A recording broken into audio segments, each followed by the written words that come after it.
So, yeah, good morning, everyone. So the topic of this panel is, well, image-based sexual violence in the age of deepfakes, and can we afford to collectively look the other way? So, because, well, when intimate content is shared without consent, the person depicted deserves protection, regardless of how the image is created, whether voluntary, involuntary, stolen, extorted, or generated by AI. And data from the UK Revenge Porn Hotline shows that 99% of deepfake abuse targets women, while 93% of sextortion reports come from men. And studies indicate that around half of the victims involved consider suicide. And this type of abuse has been linked to dozens of suicides globally. And there is still significant work to be done to respond to this harm in all its forms. And this session will explore existing legal frameworks, identify where gaps remain, and discuss how we can center victim agency in both regulation and technology design. Now, as JC has already introduced me, I'll just do it again. So my name is Sigurd Ragnarsson. I'm from Identifier, and I'll be moderating the session. And with me on this panel will be Julie Gouchard from Microsoft, Flore Bouidouan from CNAM, and Gian Lescope from Point of Contact. And I'm sorry, I might have butchered their names. My French is non-existent. So anyway, welcome and please join me here.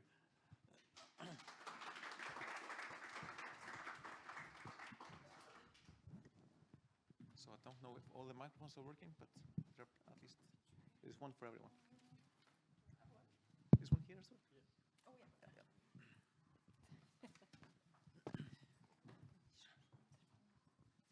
yeah. So let's start with an introduction. So for each of you, can you please introduce yourselves, tell us a little about your organization, and maybe your role within your organization.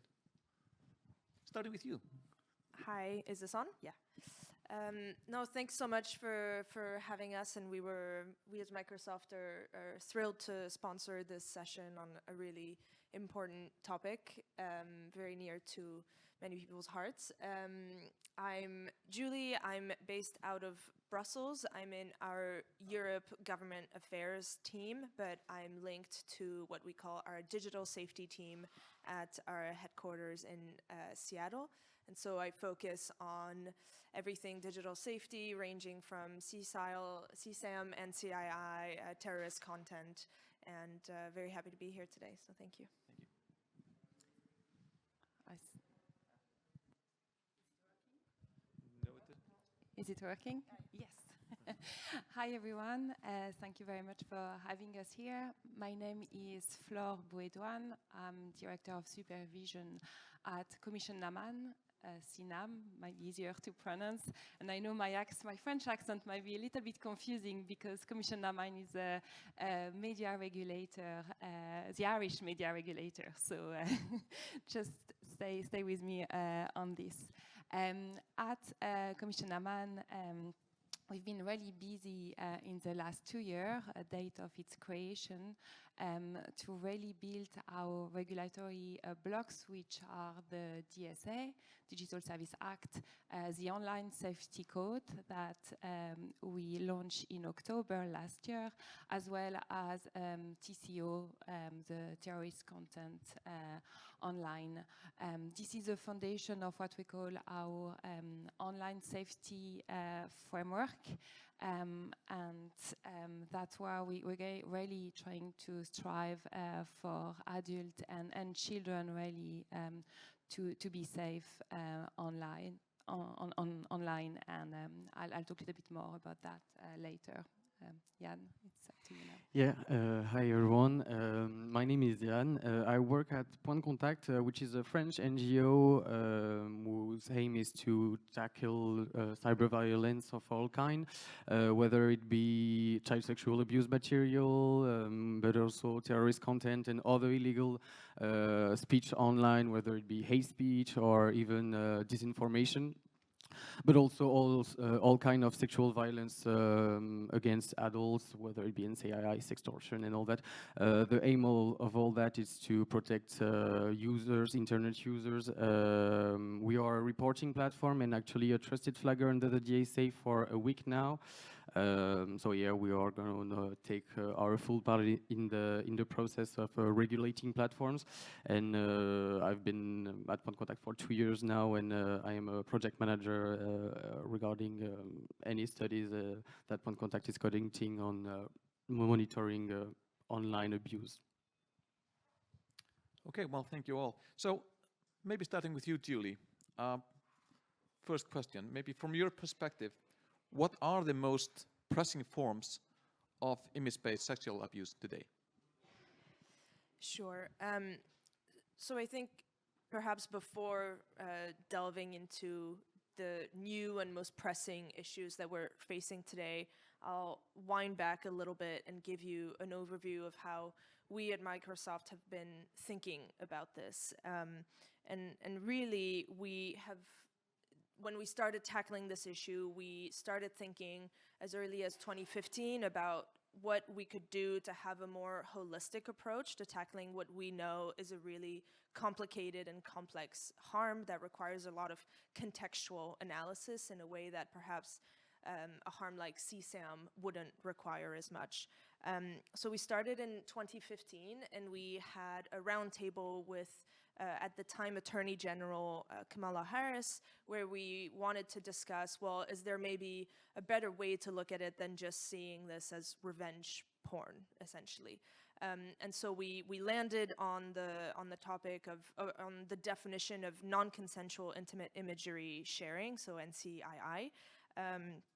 And really started from the get-go of, okay, so we know we have to make this, we have to prohibit this on our services, both the creation and the dissemination, and go from there. So once we had a strong definition and a strong prohibition, then we started applying all of the safety pillars that we had put in place for all of these other harms, which range from obviously detection, content moderation, prevention, education, etc. And then, lo and behold, we know that generative AI entered the scene and made an already complicated issue all the more complicated. We knew that this type of harm, while not exclusively harmful to women and girls, is predominantly impacting them. There's a study that even before the onset of generative AI, so dated in 2021, I'm sure many of you will be familiar with this statistic, but said that of all these, at the time, cheap fakes, so before it was predominantly used by people with potentially low skills to these kinds of services, 96% of these cheap fakes were made with pornographic intent, and of those 96%, around 94 were of women and girls. So we know that not only this harm disproportionately impacts women, but that the onset of generative AI hasn't really changed that. It has made the problem all the more complicated to tackle, just because the scale has been increased by a large order of magnitude, and it's essentially removed the need to have an intimate relationship, which was needed for revenge porn back in the day. So now anyone can use any free tool with malicious intent of any person they may or may not have met or had any kind of intimate relationship with. So to tackle this, we kind of approached a six-pillared approach that we apply to all of these AI potential harms. They are obviously founded in, first and foremost, a strong safety architecture, so how you can build as Microsoft when you deploy AI tools, how you can build these with safety embedded to the maximum extent possible within your service. We then have invested a significant amount of resources in what we call media provenance. So can we embed, for example, watermarks to ensure that we can create trust in the system, and apply, and so that when people interact with a given service, they know if it was created by a human or if it was created by a generative AI tool. We obviously continue to safeguard our services through content moderation. We continue to do robust collaboration with our trusted partners. We have advocated for modernized legislation, which I'm happy to talk a little bit more about in the next question. And then obviously education and awareness raising about, ensuring that people engage with AI responsibly to the maximum extent possible. And then specifically on NCII, within those 6 pillars I was mentioning, we've done a lot of work on what we deemed was most important from that initial 2015 roundtable with Kamala Harris, where we decided that because this kind of harm, unlike CSAM, needs contextual understanding. So you need to establish if there was consent or not when that image was created. Because if there was consent, you don't treat it the same way as you would CSAM, where you establish that there could never be consent. So we created through some partnerships a direct reporting and victim-based centralized platform that allows victims to be able to report their own images as non-consensual intimate imagery sharing, so that we can embed that service and trust when the victim tells us that they were victim of a non-consensual crime. And we've made that a key part of that pillar. We've also, as part of that victim-based reporting, we've formalized a relationship with an NGO called Stop NCII. I don't know if they're in the room. I don't see them. We love Stop NCII. It's a fantastic NGO that so enables that victim-based reporting to happen, so you can report directly into Stop NCII, and then they've also created a hash database that we can employ, and we've utilized that hash database to add a new capability into PhotoDNA, which is our long-term hash matching tool that we've used initially for CSAM, but we can now use for NCII. And we're happy to say that we've since piloted that new hash database within our search engine Bing, so we can ensure that we scan our index within the search engine to ensure that none of these images that were reported show up on Bing when they're searched. And I think since March 2024, over 260,000 images have been taken down.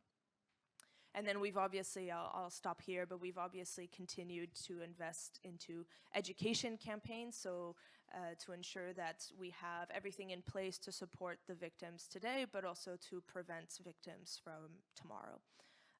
There's obviously a lot more work to be done here. We know this is still a quote-unquote new harm, especially as it pertains to generative AI.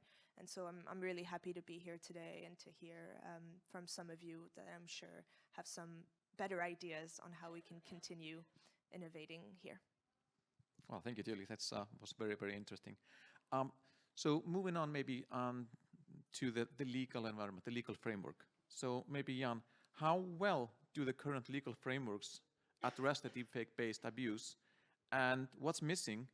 And how can this framework be updated to provide more comprehensive protection to the victims?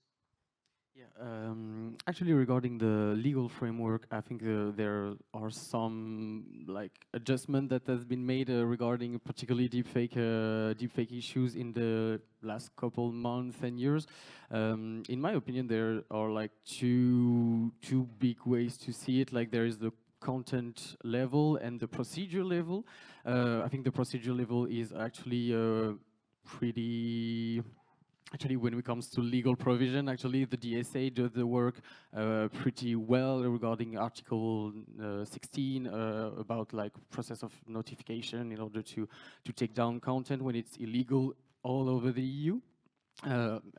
Actually, all over the EU in a national provision. So yeah, Article 16, Article 22 about trusted flagger, we're supposed to have a priority in order to assess the report that some organizations send to the develops and all platforms all over EU. So that's the procedure level. I think it's been, the DSA actually came into force fully a year ago, so it might be a little early to really assess if the regulation is actually working. But actually, we have the legal provision, in my opinion. And when it comes to content, France actually enacted a law a year ago, also just after the DSA, a few months, it was in May, if I'm not mistaken, actually transposed all the provision of the DSA, and also really go a little further when it comes to deepfakes. We actually have 2 new articles in the penal code making offenses of the dissemination of deepfakes. One when it comes to disinformation, and one when it comes to sexual abuse of any kind, like using the image or speech of a person in order to have artificially generated content and abuse. So we have the content, we have the procedures, but actually even the penal code in France only make it illegal to make it publicly available. It's not the creation of a deepfake which is not covered actually by the law at all.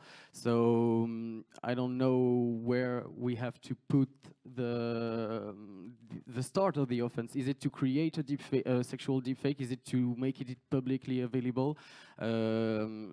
Once again, it's like very new. It's like 10 months since it's been adopted. So I don't know if we still have the enough view of what the regulatory framework is happening. So we have the legal provision. I don't know if we have to change it so early. At least let's see if it's currently working. We don't have any case law regarding deepfake in France for now.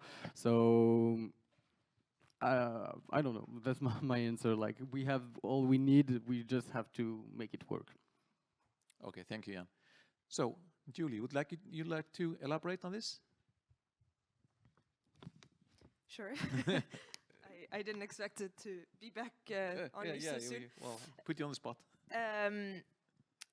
No, I think it's super interesting what you were saying, Jan. I didn't know that the French Penal Code didn't make the creation not illegal and only the dissemination. And I think we would fundamentally agree that that's a necessary step, both to create a legal basis that's super clear and coherent, and that's easier for platforms and internet services like ours to take action on as fast as possible, for victims to report on coherently, fast, through the right channels, through the right legal, and to avoid legal loopholes. And then I think most importantly to also deter bad actors, right, who need, not just a carrot, but also a stick when necessary. So yeah, my points were going to be similar around these things. I think there's a lot of good legal baselines for us to start to have good solutions around these issues. I think we can even say, as even before the DSA, we had the Istanbul Convention in the EU, which looked at the holistic harms of gender-based online violence and even had some features around the cyber effects. The bad news is it's only ratified by, I think, 22 member states. So there's a lot the EU can do to keep pushing and making sure that we're seeing these rules truly enacted by potentially more laggard member states. The DSA does a good job at, formalizing the gender-based facet of online harms as a systemic risk, and kind of to take a proportionate approach in tackling those harms in a way that's going to be appropriate to each service, in a way that doesn't infringe on anyone's fundamental rights. So I think we're really happy to continue working with our dear regulator, Commission Naman, on making sure that the mitigation measures we apply are appropriate and tackle those risks without infringing on anyone's fundamental rights, which when you are a search engine is always a very delicate balance, as you know, the right to information remains, you know, fundamental to our rights as Europeans and beyond. I think there's also some really great stuff that came out of the 2022 or 23 directive from the EU on combating gender-based violence and domestic abuse.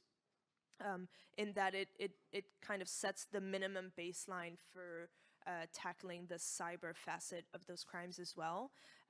I think we've made the recommendation to a few member states that in their ratifications there's potentially some opportunities to even expand the scopes when penal codes are updated, because in that directive they only I think there's quite a high threshold to define if non-consensual intimate imagery, especially one generated by AI, is actually a criminal offense.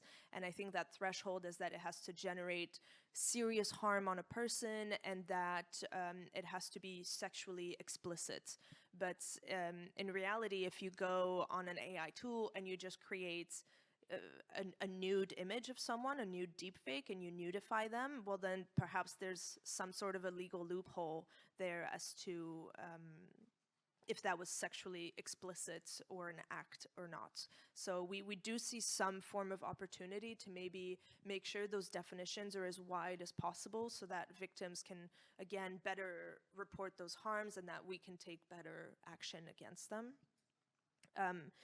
If you'll allow me, I have some promotion, some selfish promotion to make, but go ahead.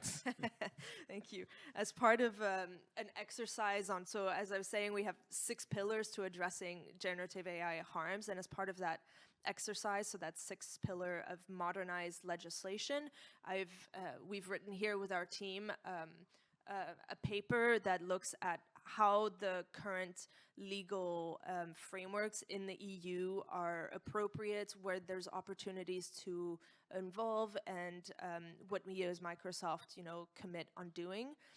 We don't look just as women and girls, but also children and older adults, which are, as we all know, I'm sure, deeply impacted by abusive use of generative AI. So I have a few copies here, and if any of you are interested, please take one. Thanks. Okay, thank you, Julie.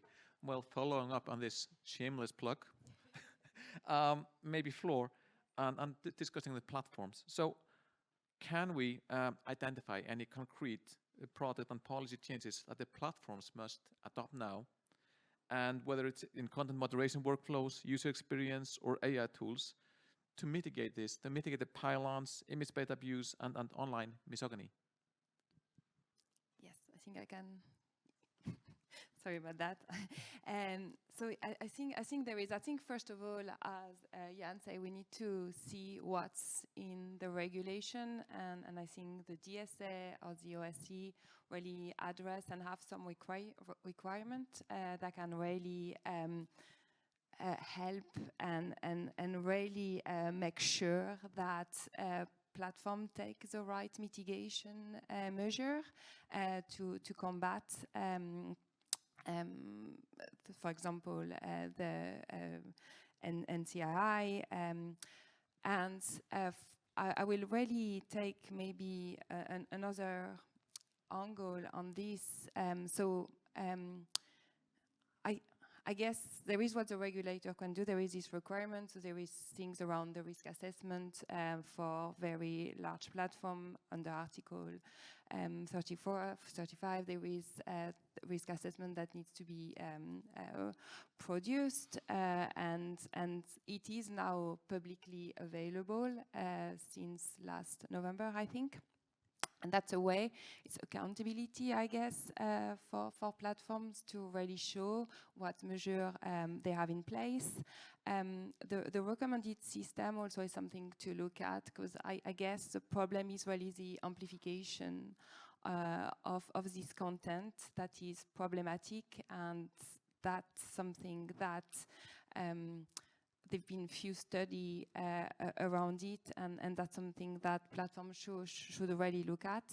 And then there is also everything that is, I will say, simply moderation, content moderation, and that's due with Article 16. And there is, and that's something that needs to be encouraged, and that's why I'm going to say that everybody has to play their part. And I know reporting, there can be a reporting fatigue, but it is really important to report illegal content because first of all, it helps regulator, platform supervision team to know what is happening, because also there is transparency report, and not only for the very large platform. Now every platform has to, ISP has to produce a transparency report, and it can help to see maybe where there is things that is not working and where things should be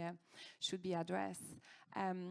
For me, it's more an ecosystem way of seeing things. I think everybody has a part to play, as I say, regulator, users, platform, but also the legislator. So if you talk about the non-consensual sharing of intimate image, so Ireland is one of the first country that really produced a law against it, and it's known as the Cocos Law. And I know it's coming from someone tragically was called Nicole Fox. She was known as Coco.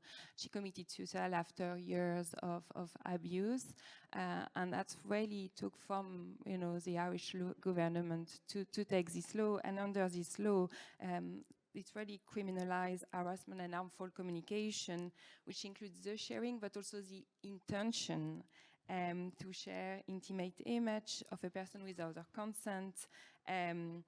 It also includes deepfake image, so it's not yet testing in court, but that's something that is under the law. So I think there is really, it's not just one agency, one individual who can solve this problem. It is really an ecosystem solving matter. So, yeah. Thank you. So Jan, maybe from the perspective of the hotlines.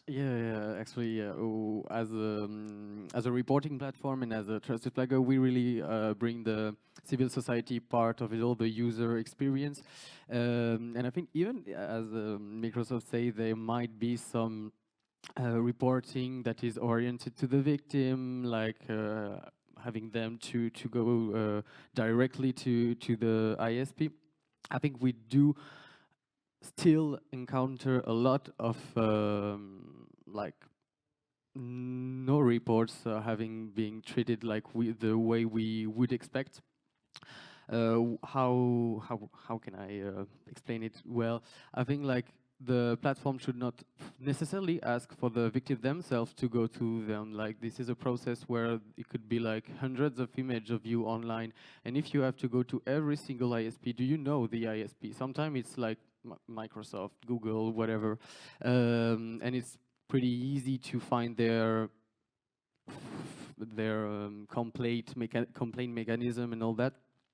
But sometimes it's way more complicated when it's a smaller ISP, which don't have necessarily, which actually is not DSA compliant for having like a reporting form. So basically what we experienced in the last year and a half, because we launched specifically a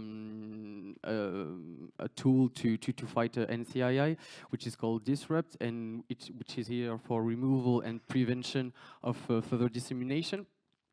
Actually, when we tried to help victims, the ISPs told us like, "Oh, you're not the victim," but as acting for the victim, we are not considered someone who you can exchange with on the situation. They also have a really English way of thinking how something is being illegal. They ask for court order and all that. They ask for an ID of the victim somehow. Like, imagine if you have to go to every single ISPs where there is an intimate image of you, a deepfake of you, and you have to provide a court order, an ID, and all that. It could be like hundreds of them. So we are supposed to make it easier for the victims when it comes to reporting and removal, but actually we do experience still a lot of difficulties. So yeah, and even when I think of that, when it comes to deepfake, like there is the body of someone, porn actress, whatever, and the image of someone. So is it enough to, with an ID, to identify the people, the one that is in the video, the fake generative AI video? I think it's making the whole thing more and more complex. So yeah, actually making a moderation process way easier, in particular for trusted flagger, is still something that I think we should work on.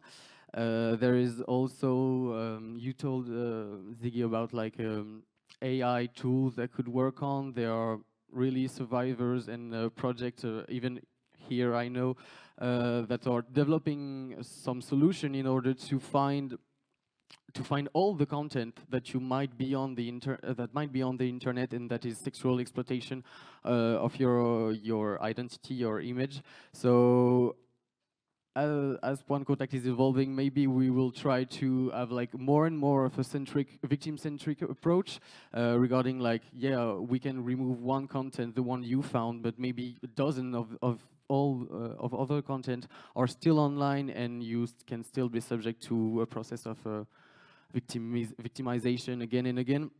So, and I don't know if all the big platforms are aware of this kind of solution, but as it's like one of the most, I would say, they have the biggest gravity when it comes to sexual exploitation, like having to prioritize the reports regarding sexual exploitation. We do that for CSAM. Why can you do that for adults? In particular, when you think about, like, as we said, deep fakes are 9 of 10 sexual deepfake, and sexual deepfake are 9 of 10 targeting women. So if you, as Flor said, like if you think about systemic risk, like it's a gender-based violence problem. So actually act on it. Absolutely. So maybe looking forward and you know, what's going to be happening in new and evolving threats, and how can we respond to that from the perspective of the regulators, from the platforms, and maybe starting with you, Flor. Yeah, so I think it's important we understand what the new threats can be. And for this, so at Commission Amman, for example, we have a different team. We have a research team that really help us. And I guess also all the researchers also in Europe or in the world can help us to understand what is happening. I think the DSA is done in a way that it can integrate some new traits, some new way of, for example, even the AI, and can be, there is an under, taken under the DSA, some AI generative content. So that's something we need to really work on, and make sure also we have dialogue with the platform. I think it's really important. So I work in platform supervision, and so we make sure that platforms are compliant with the different regulation. But you need to have also a dialogue to understand where they're coming from, what the mitigation measure they can put in place. There's no one size fits all, as Julie say. I think it is really important that you understand what works for each of them. And that there is, as you say, also they are proportionate, and that the also right to expression, it's still balanced between both. So there is lots of things to do, and we need to really, that's why we need to keep up on research. We need to work with researchers, with trusted flaggers to understand, and with the public to understand what is happening. Absolutely. I think we are almost out of time, but if you want to elaborate on this, feel free to do so. Yeah, if I can, particularly on the technical intervention, and as you mentioned, Stop NCII, Julie, I'm going to be promoting myself too. No, because I think there are two ways, technology speaking, that we should intervene. It's regarding creation and dissemination. So regarding the creation, as we already kind of said, we cannot have a model of generative AI that allows people to make sexually explicit content. I think why? Because it's a systemic risk under the DSA, because this is targeting women first and foremost. How do we do that? And I think it's technology speaking possible. Because I've just tried this morning, for example, ChatGPT does not allow you to make any images of Disney characters. I cannot make a generative AI content with Mickey Mouse on that because it does not comply with the copyright law and all that. So why can't you just say, oh, I cannot make a sexually explicit content? And I think the AI Act has something to do with that also. So yes, creation, and also regarding dissemination, you told Julie about the hash database. We also use hash database at Point Contact. For a long time it's been Sesam, but since 1 year and a half, as I said, since Disrupt was being launched in France, we are actually collecting hashes of intimate content of victims that came to us. And I would say if we had an added value from Stop NCII, it would be the fact that every content that is in this database is humanly reviewed by Point Contact staff, which make it, in my opinion, a very trustworthy database. It's for a year and a half, we have hundreds of them now. And we actually did go to some of the VLOPs, that the ones that we talked to the most, 5 of them. And it's been a few months, and for now, the things are still in discussion. So I think it's also have to do with political will when it comes to protect women in the digital sphere, actually. So yeah, that was my last one about that. But feel free to come to me to join the Disrupt database. I would be very glad to hear about that and your perspective on that. Thank you. So, Julie, anything you would like to add? Just a couple of words? Sure, I won't hold anyone off for coffee too long. No, thanks for sharing, Jan. I think it's really key. I think your initial point on disruption is also key. So it isn't enough, you're right, to just rely on victim reporting, right? It's only, we know these crimes are underreported, whether it be NCII or any other crimes, right? So I think there's a lot of work that can be done in proactive detection, and AI, while part of the problem, is also clearly part of the solution. There's a lot of things that are in pilots at the moment. Again, they're usually a little bit trickier to pilot in a constructive and rights protecting way, both right to privacy and then your right to freedom of expression. So those take a long time to shape and do in a proportionate way. And then lastly, I'll just say one point on the issue of disruption, which we know is a key facet, I think, because it fits in so well with also the point of education, right? So how can you disrupt these kinds of criminal behaviors, and then while you're at it, educate people in a constructive way about why these things are wrong and why you shouldn't be doing them. And we're doing some interesting work, which is still in early days, but with our teams that we call Digital Crimes Unit, and they do a lot of really great stuff on cybercrime and cyber abuses from abusive state actors, especially. But they've now extended some of their work to try and disrupt circles of organized crime that we know go about this harm, and disrupt that from early days. So I hope I'll be able to share more with you on that, hopefully next year when we're all back. I'll stop Thank you so much. So this is about all the time we have, and by all means, I don't want to keep you from your coffee, but maybe you might have a time for 1 or 2 questions if there are any from you. Yes. I was just wondering, because you were talking about legislation for Europe on the making of this kind of type of content.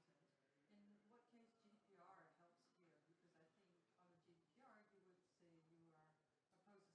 So I think you have some legislation there that could be used. Yes, there is. No, I think GDPR is one of them also. I'm thinking more around Europe. You mean globally, or that's why, sorry. No, because I heard you advocate for, like, for instance, Jan, you said that it wasn't made legal to make this content in France. But again, under the GDPR, I think it's still illegal to do so. So I think there are some maybe hooks that we can use to Yeah, actually, I was at the INOP meeting in Amsterdam a few weeks ago, and I've heard about something I want to work on, and I didn't have the time yet. But it's I think Netherlands lawyer company and the hotline Off Limits work together on the case of MrDeepfake.com, and they successfully took it down by being to the national authority regarding right to privacy.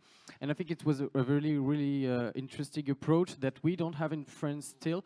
But yeah, we're actually spreading the word on that. Like, you can go to, in France would be the CNIL, which is a national commission on public liberty and right to privacy, and they actually successfully based their case on GDPR and also right to privacy as the fundamental convention on under the EU Charter of Fundamental Rights, and they successfully did that. And we were talking about like having this connected approach in all Europe because that's the problem was still. It was blocked in the Netherlands, but you just have to go through a VPN and be able to connect to it in other ways. But I think if we all collectively in Europe, for example, make it impossible to connect to MrDeepfake.com, could be a way to work on it. And I was really interested in that, and I've told my team at One Contact we will continue on that road, I think.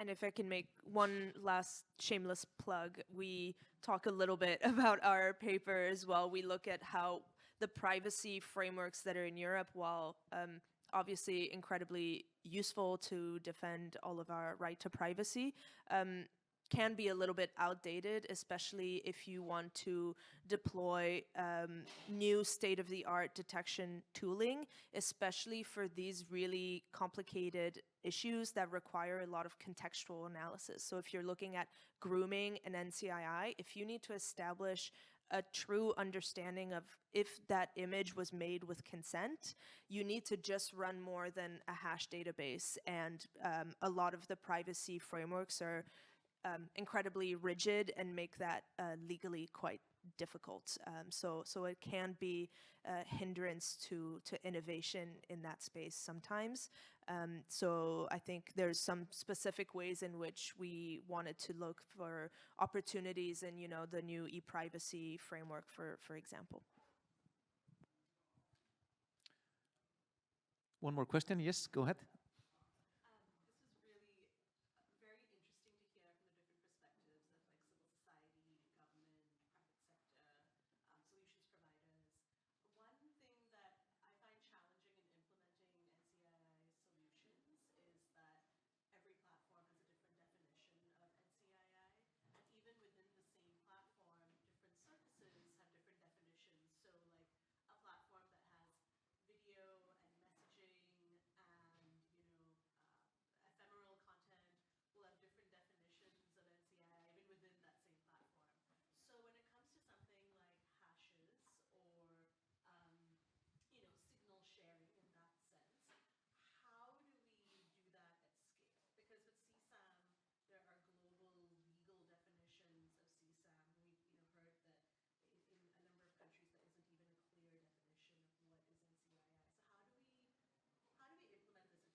I join you on your observation.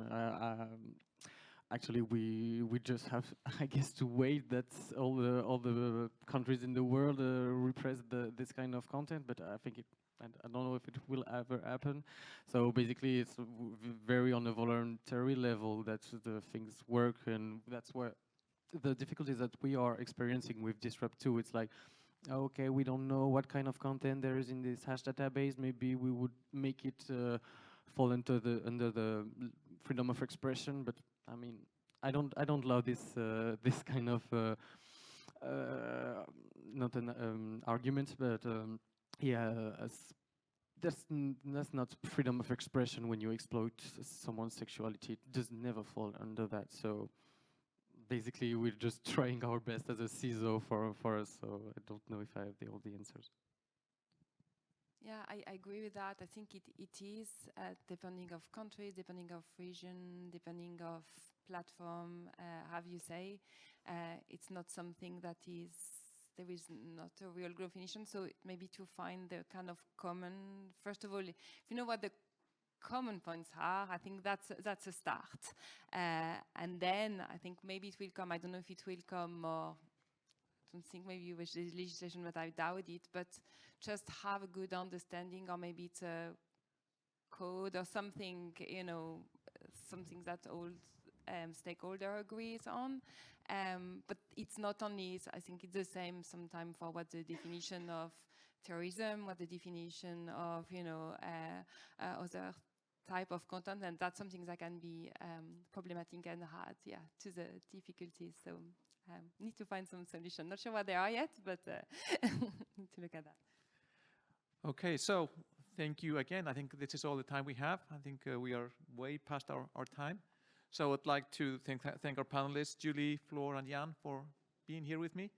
And I'm sure that if you have any further questions, they will be more than happy to answer those. You just find them here on the floor. Thank you so much.